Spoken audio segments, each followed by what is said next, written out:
whatever it is, what programs are in place for transportation, after school, and school placement programs for the children that are involved. So one of the things we wanted to clarify is that this is not something that we're staging as a shelter, as a respite center. So a respite center is just for folks to be able to stay for a limited amount of time as they wait for shelter placement, because currently we have over almost 300 people waiting in police stations, sleeping on police station floors. I want to answer the question, and so could you please let her answer the question? So I wanted to clarify that this is a respite center, and I think this Excuse me.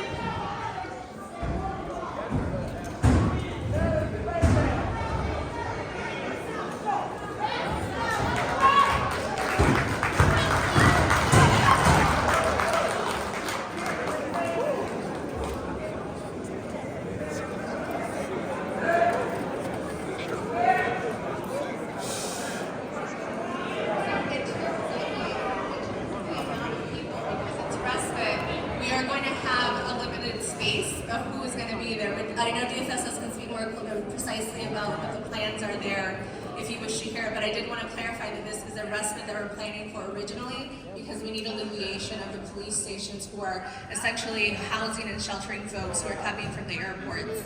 We can get more information there, but DFSS...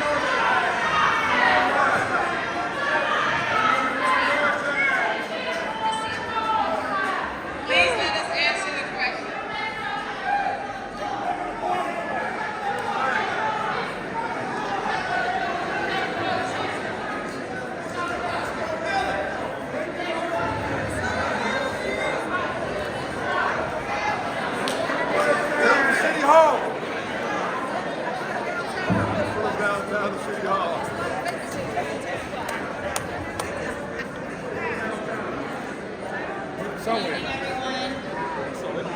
To continue the conversation, ma'am, to answer parts of your question, when we talk about a respite center versus a shelter, there are very different specifications. So when an individual, for example, comes from a state-sanctioned bus from the state of Texas, which will be starting here very shortly, when that happens, this is a facility as a temporary holding place in order for them to actually seek a sheltered bed. Now, what that means, though, is it is a chair for them to sit, a place to decompress, and a place to take a hot shower.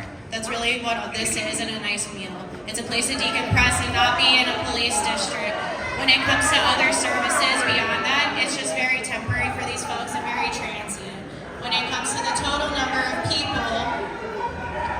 Excuse me, a question was asked, and please let them answer so the young lady can get the answer to her question.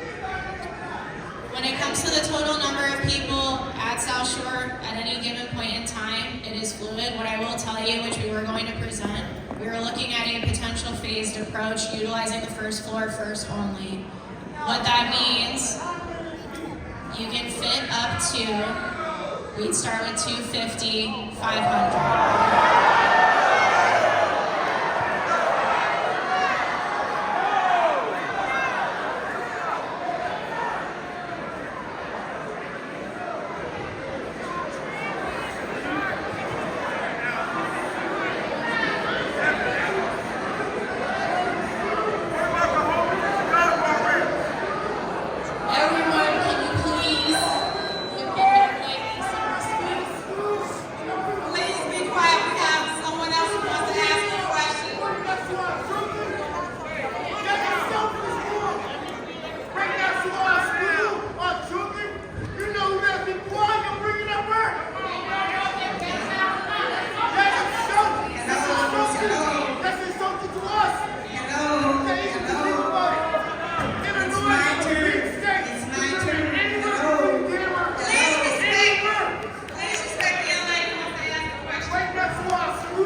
Who is the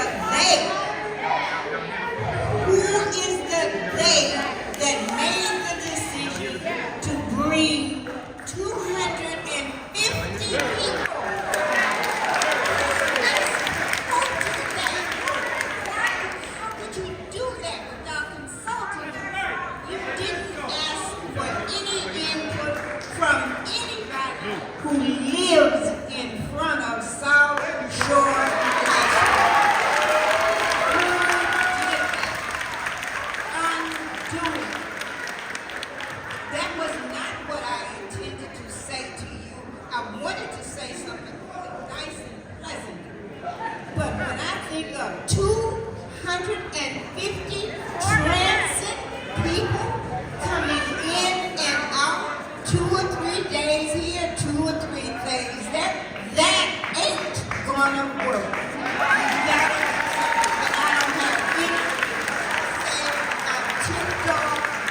that's going to happen on and on?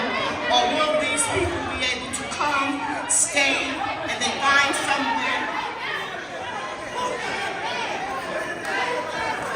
Quiet down and they want me to want to say the question was, who is the they that are making these decisions?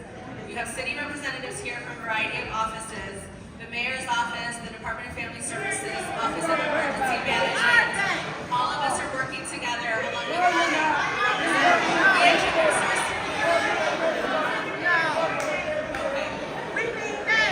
As a city, we work collaboratively to make these decisions. As I mentioned before, there's almost 300 people sleeping on police station floors. We need to provide respite to be able to have a place for them to stay as we wait for shelter. So what about What's your question?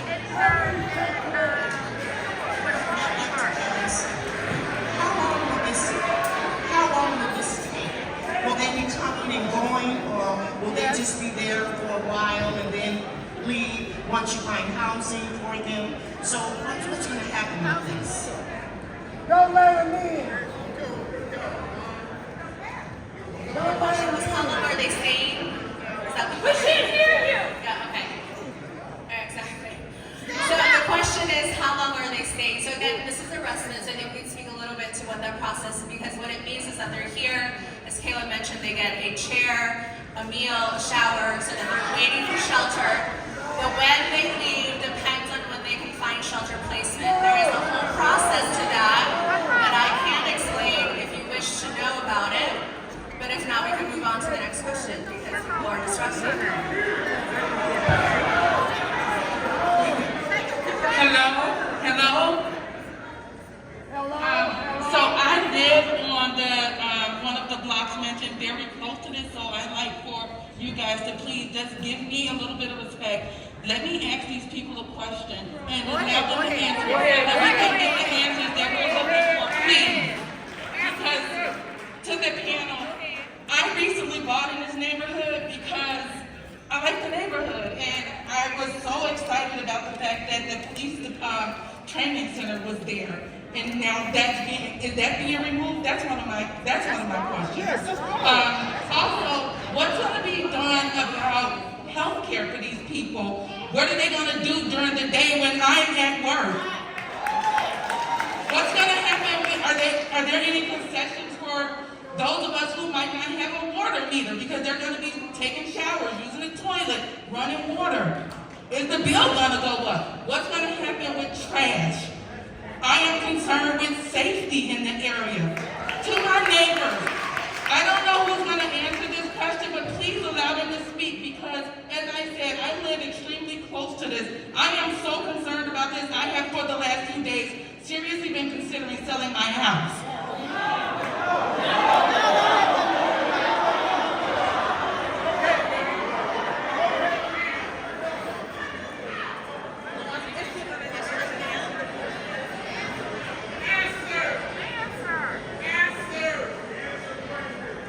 Hello? Can you hear me? All right. Say your name. My name is Tina Scahill.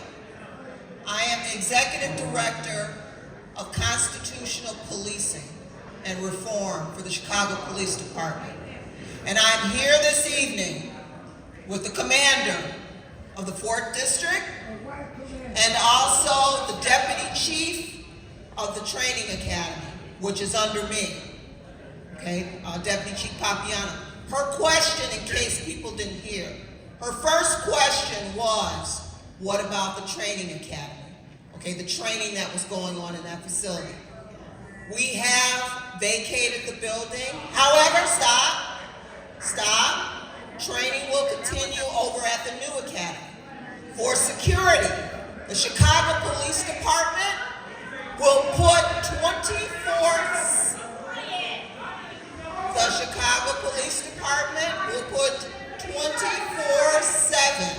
24/7 officers at that location. Furthermore, we are increasing camera coverage in addition. But we also want to work, as the Alderman We want to work with you to see what other measures you would like there. And you tell me, stop. I want to give you my information. I want to give you my information so that you, again, if you have other ideas for the police department in that facility, we will try to accommodate you. Excuse her. I have a good authority that this lady knows a lot about what's going on. Please give her the respect that she deserves right now. You asked a question. We need the police in our neighborhood. We don't need them. She was a neighbor and she was worried about that. So we want to tell you that we are committed. We will be there 24/7. You're welcome. You're welcome very much. Good evening. With all due respect, my heart goes out to them, first and foremost. I'll just say that. I do not agree for them to come to our community. First and foremost, I own a home-based daycare. And last time I checked, you had to do background checks on individuals, especially some people like these that are coming into our community. Have they been background checked? No. Who are they? We have high school here. We have several home-based daycares. Who are they? Who are we going to be dealing with? I'm directly across the street. I have to fear for the children that I care for. I have to think about my clients, as well as myself, my children, my guests. I am just outraged. I'm outraged, and I don't understand why our community was chosen. We should have been contacted. We should have been, a huge meeting should have taken place. So please, somebody answer some questions for us, because we are at our wits' end. We don't understand why us. We feel like our property values are going to be at stake. You know, she just said she's thinking about moving. People are not going to want to move into the area. They're going to be afraid. We already have, we're dealing with gang wars. What's going to happen with these new people coming in? Please help me to understand. I want to be able to explain. So I want to be able to explain the process. If you look at the screen, for those that can see it, you can see where the current shelters are placed throughout the city. And so what happens is, because we receive people in such a large amount, we have to look at city assets and city spaces to be able to create shelter. So you can see the screen, ma'am. I don't know if you can see it, where it has the different locations. The red dots are the city shelters, and the purple are respite. You can see all of our respite centers currently are on the north side. So we chose locations. I know lots of folks have lots of empty, I'm trying to explain. You know, lots of folks have identified large empty spaces. There's very specific spaces, like very specifics that need to happen in order for a space to be made a shelter. So even though there are empty spaces in Chicago, it doesn't necessarily mean that they can be appropriate for respite or for shelter. Your question was about background checks. These folks, and the ones that were seen most recently, are families. So these are asylum seekers. So they're processed. Do you want me to explain the process or not? Do you want to explain how they are processed? Everything you said about it. We're here to share information, but if you're not trying to hear it, we can just adjourn. Yeah, she said that at the good one. Have another question. She also said family. Okay, wait 1 second. I want to make sure I explain the background check at the border. So folks that are processed through the border obviously have to go through biometrics. They have to be processed to be allowed in. They're entered in what's called humanitarian parole, which is under the color of law. And so when they come here, they also have to maintain certain behaviors, because if they want to be able to apply for asylum, they cannot have a criminal record. These are majority folks from South and Central America, but they're also from all over the world. They hail from Haiti, Angola, China. We're seeing folks from all over that are coming to the United States. Ma'am, next question.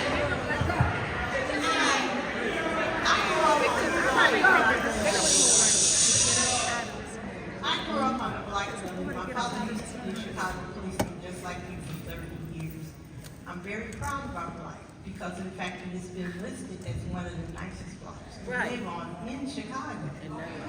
Now, what is going on, and I don't hate anyone. I just want to feel safe. Yes. I work, I'm not going to say the name of it, for a place where we have a few migrants, well, it's more than a few. And I'm not trying to start a riot when I say this, but they fight. Yes. They are gangs. Yes. We have to, it's constant security. We've been hired. What is going to happen? What is what? I know you said you're bringing policemen 24/7. But the thing is that I mean, I'm just kind of like everybody else. Honestly, I'm a little afraid because I see what happens where I am, and some of the fights I've seen are vicious. And I know we have gangs in this community here in Chicago, over here where we are. I'm afraid that they might fight among themselves because the gangs here over here, they can't control them. Right.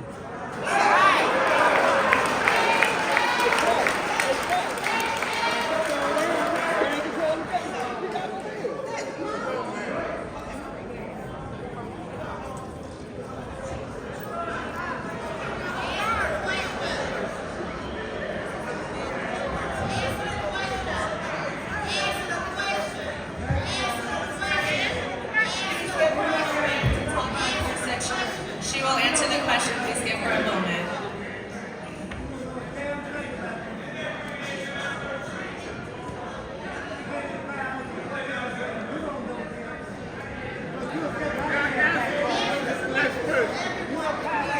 Hi, good evening. A lot of the comments are made about safety. I have anxiety about the safety or lack thereof on our block in our community. 6 homes were broken into on our block within a 2-week period in an afternoon during the summer. That's high. We only have homes on one side of the street. CAP meetings we attend, we get the lip service. Cameras that are over there, we inform they're inoperable. They can't find or they can't see anything. While the police were there, they promised to be good neighbors, not to park on our side of the street that we pay to park. Every day, police cars park on the wrong side of the street, giving attitude. And these are the officers who are not in uniform. They are not, lights are not on, they're not coming on a call. They're just being very inconsiderate and bad neighbors. Now all of a sudden, we're gonna come up with 24 hours of surveillance of police presence. Seriously? 2 weeks ago, my mother and I were a young man walking down our street, pulled a gun on us. The police officer who was at the school said, "Oh, I'm not doing anything." Wow. Okay. You see the gun, so we run into school. She calls, I call, my mother calls, and said, "Well, we can't come out right now because we have higher crime going on." The anxiety that I have coming out of my door. Like she said, you said you guys have interviewed. What criteria?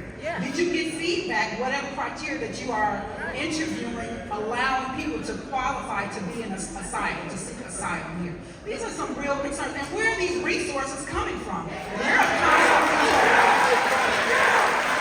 very limited resources for people. So now all of a sudden you have deep pockets to people who don't pay taxes and don't get me wrong. Please let her finish asking her questions. I understand helping people. Well, you start with self. You start with your own.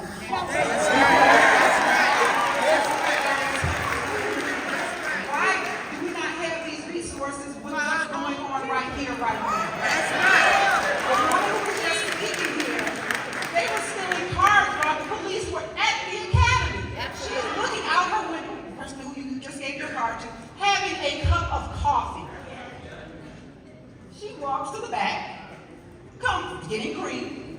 They're stealing her car. Within 20 minutes, they attempted to steal another neighbor's car. He was sitting in his car with his seat pushed back. They didn't see him. They pulled a gun on him. the police come, they're interrogating the neighbor who was sitting in his car with ID. Nothing happened. My husband was walking our dog. The lot that's behind the school over here on 76. They were trying to steal the police cars. No one came out. Really? So my anxiety was like 110. Now it's 2,000 because I don't recognize people that's coming out the door. So I want garbage. What are you going to do with them? So all of those points.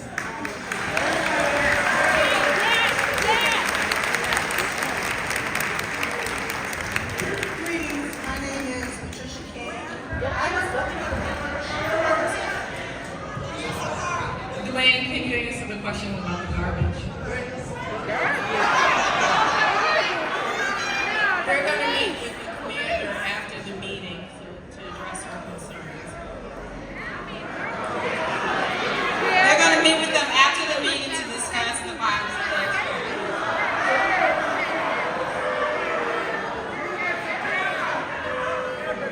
In terms of the garbage that you mentioned, we have met with Streets and Sanitation. They're going to pick up their efforts and make more patrols and rounds and making sure that the garbage is picked up. Additionally, I'd like to add that we have a contractual services with one of our vendors who will be making rounds twice per day and making sure that they're picking up the garbage as well. So in terms of all the refuge and the garbage in the area, we're making sure that we are confiscating the garbage on a daily basis.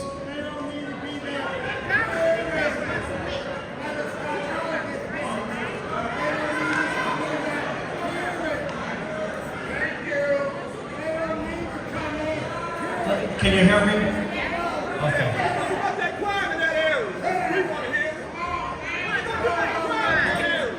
So, to be able to address a specific incident would be, I would be wrong to do so because I want to get bad information. However, we're constantly monitoring what's going on in this area. We're constantly putting more and more resources. We have CST teams, which are extra resources. We're moving our tag teams around the district. We've also enlisted the help of IDOC, parole. We've enlisted the help of Cook County. This area is seeing more law enforcement resources than anybody else in my district. Well, okay. Well, yeah, I mean, we've tried our best, and Please let the commander speak.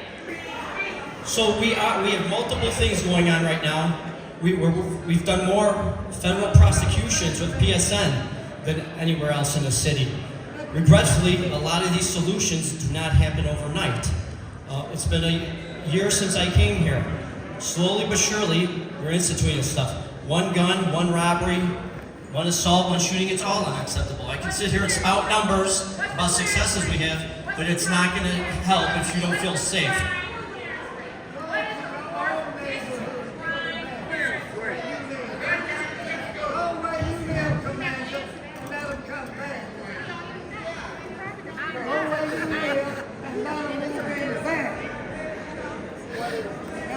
My name is Patricia King, and I was with my neighbor that just spoke when that happened with the young guy that was stalking our neighborhood. He did pull a gun out, and I was in shock that the cop called it in, and we were told that they couldn't come because there were 2 other shootings that they had to address first. And this happened during a change of shifts, so you have extra cops on duty at the same time. So I don't understand why my life was felt in danger because of this kid that's roaming around our neighborhood threatening to shoot us.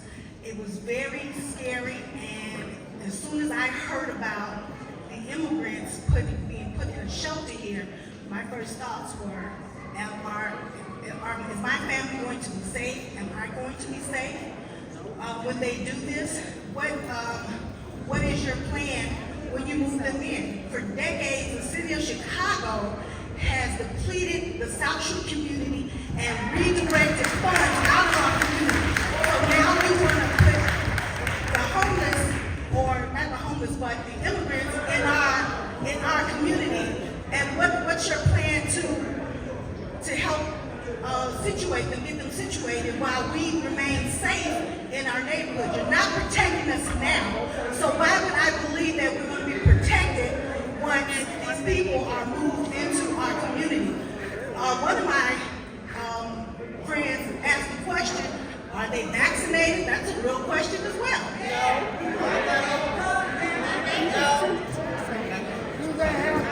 Good evening. My name is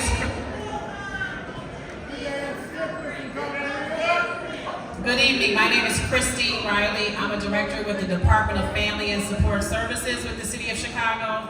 And in regards to vaccination and health care, as Rubio stated earlier, it's a multi-city agencies who are working on this, but we've also partnered with Cook County Health.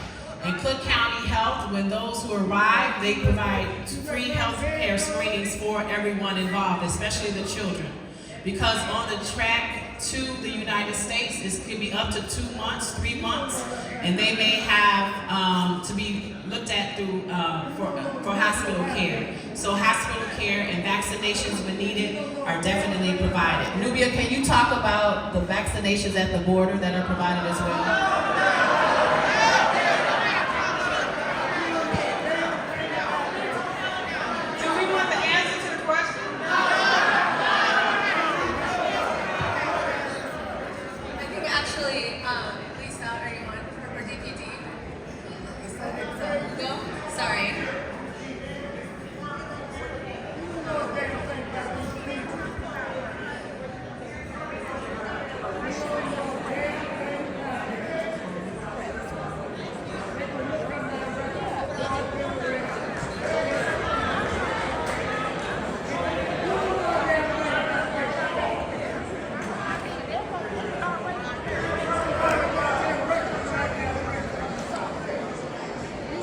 Hello, I'm Lisa Washington. I'm the supervising planner for the Southeast region of the Department of Planning and Development. And there was a question regarding resources. I can talk about the total investment that the city has made with developers within just the South Shore community. There has been a total of $127 million that will be seen in the next couple of years that has been approved for different developments. Please let her talk. Please, everybody, respect everyone in this room. That $127 million of investment includes recipients who receive grants from NOF Small and Large, Chicago Recovery Grant, through the Invest Southwest corridors when we released RFPs, and we're working on those deals. Some of the prominent projects that you may be aware of would be the Thrive Exchange. They're working on their phase 1. We should be having a groundbreaking by the end of the year. You also have heard about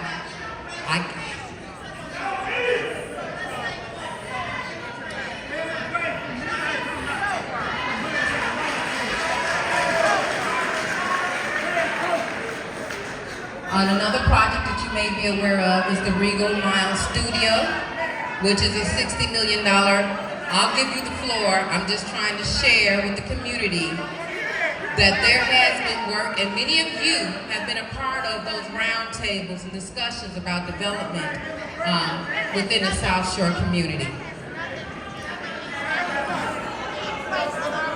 Everyone, please. I'm sorry. Hello, ladies and gentlemen. Hello. I never heard an answer to the time limit that these families would be receiving. I also understand that 250, possibly 500 is only the start of a revolving door in our community. I also would like to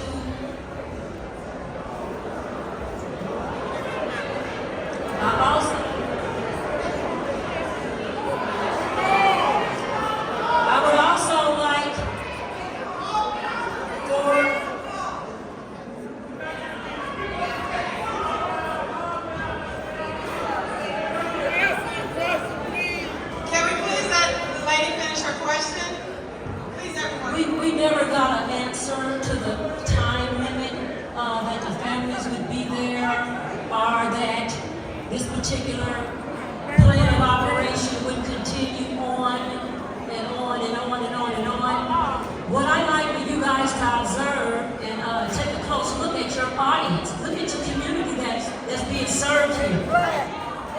So with that being said, I think it would be very fair for every homeless immigrant that you bring in, that you scoop up one of the homeless individuals in our community.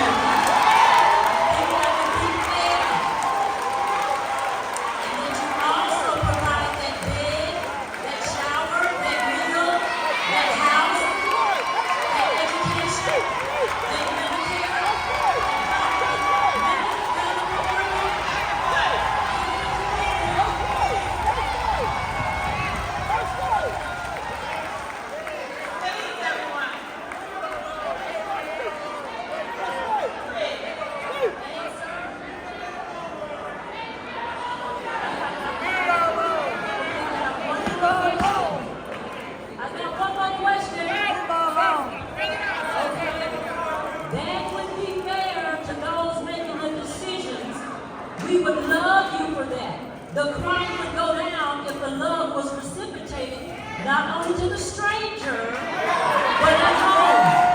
For every immigrant that you serve, pick up one of our homeless members, our homeless men and women, and give them the same love.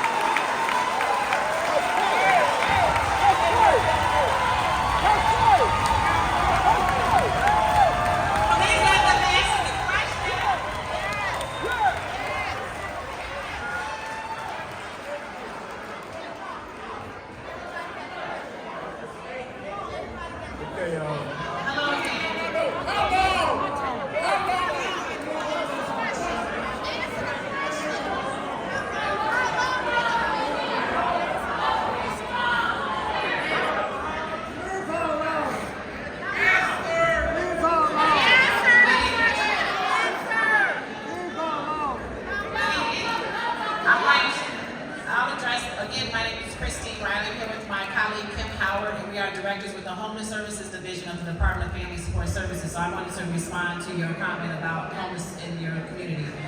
So, and again, I want to respect her because I want to give her the information that she's requesting. So again, our department funds the majority of the shelters in the city, as well as outreach programs and drop-in centers for the city of Chicago. Over the last 2 years, from 2020 to 2022, we invested $35 million in rapid rehousing, and we were able to house over 1,880 people.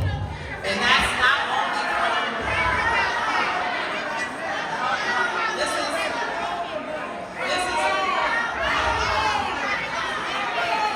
again, let her answer the question. I'm answering this question and someone else will answer the other question. She had different components of her question. So, you asked about resources and what we're doing in your community, so I'm going to let you know. Also, this year we're investing $27 million in order to house more people. And it's not only people in shelter for Chicago homeless, but it's also people on the street. We've housed over 300 unsheltered homeless.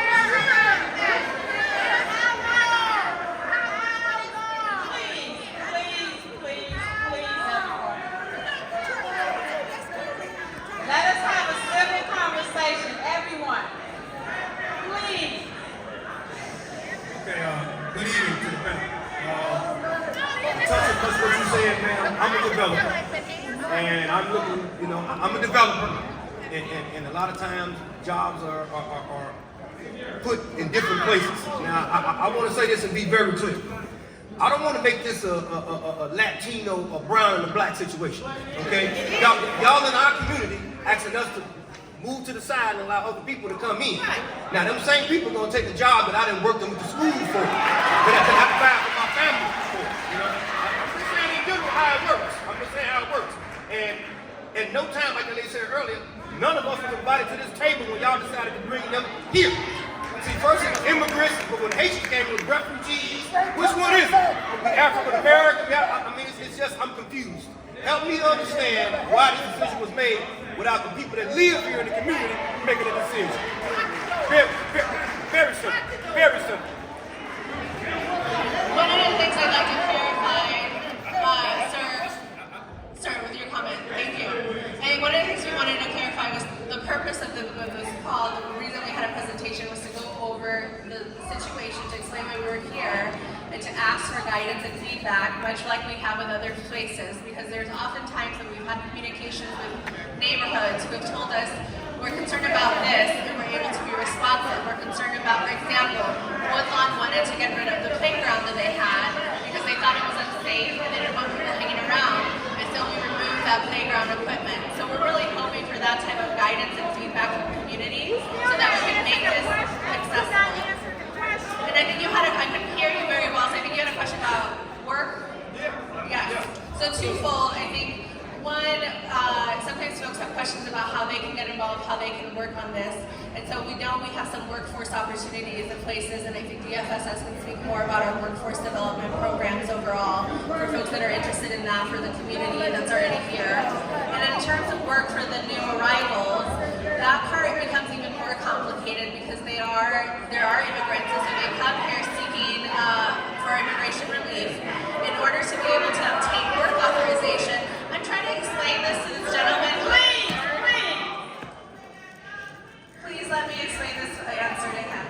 So because they come through and they're filing for immigration relief, they have to then apply for a work authorization.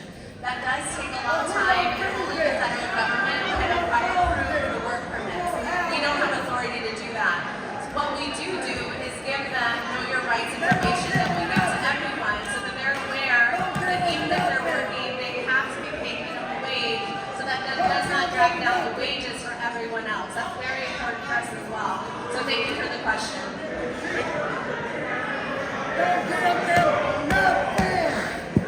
Don't give them no. To the panel and to all of the residents present this evening.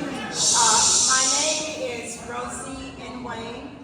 I represent the 74th and Merrill Block Club, just about 2 blocks away. My comments are in no way, I am going to read because there are too many emotional things that will come out. My comments are in no way about the asylum seekers, rather directly addressed to the Honorable Mayor Lightfoot and city officials at this table, inclusive of all the persons in charge of making a recommendation to once again use a forgotten South Side committee. Why do I reference it as a forgotten South Side community? Because we do not hear from city officials until election time. This is insulting at its best. It is very insulting to receive a flyer taped to our doors on a late Tuesday evening announcing a community meeting representing the use of South Shore High School for the housing of asylum seekers. Apparently, time management, respect, and leadership were not important, especially when sometime in early January 2023, it was decided to house asylum seekers at this location. It was insulting to note that the URL on the flyer we received to register, the link was closed. If a decision has already been finalized, it is very insulting to receive such notice when it's a done deal. We don't need to hear what you have already decided, and you don't need to hear our frustration when a change cannot be implemented. It is insulting that you would use a piece of vacant public property that is to be used for the benefit of taxpayers and use it for something else. Your recommendation for use of public facility is illegal when not intended for the taxpayers and citizens. It's insulting that you didn't consider the taxpaying property owners, seniors, and constituents living in our forgotten communities located on the south side of Chicago. It is insulting that you would consider such action about a forgotten community that none of you live in.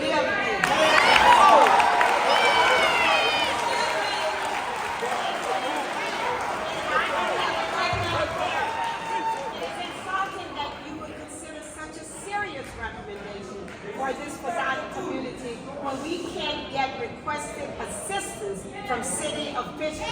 It is insulting that initially said property used by the police department until their new facility was completed was to house programs for the youth in this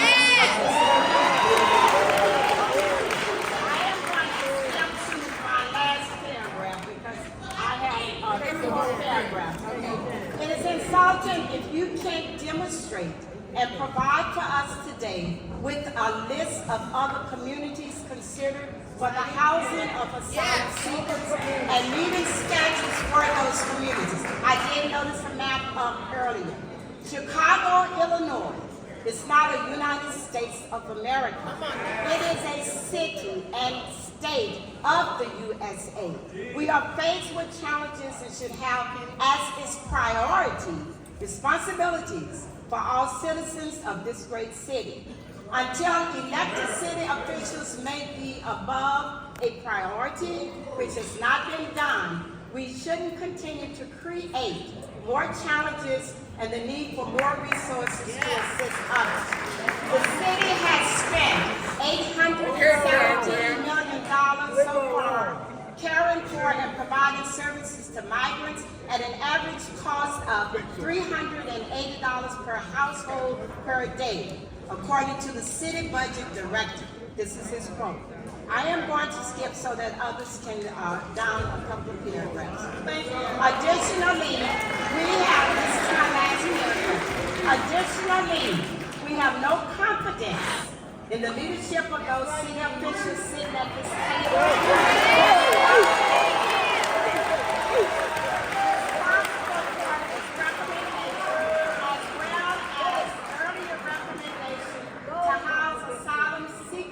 At 62nd and Wentworth, who have failed in supporting our community residents. Therefore, they should immediately be retired, fired, or permitted to resign. We have a new Mayor-elect Brandon Johnson, who will now have to pick up the burden and work on problems created due to what is now a housing trend for immigrants in the Black communities. It is not over.